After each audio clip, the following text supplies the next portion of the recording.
ये 1955 की बात है।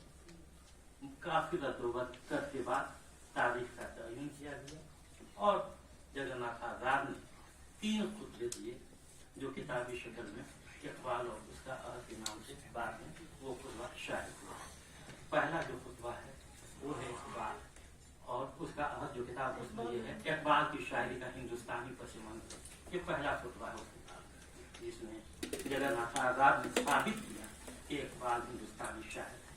उन्होंने नया शिवाला यही लिखी, हिमालय, गायत्री मंत्र का तर्जुमा आफ्ताब, उसके अलावा हिंदुस्तानी बच्चों का कौमी गीत, ये तमाम के तमाम से ऐसी नज़में हैं जिनका ताल्लुक वतन और उसके हर जगह से मोहब्बत से।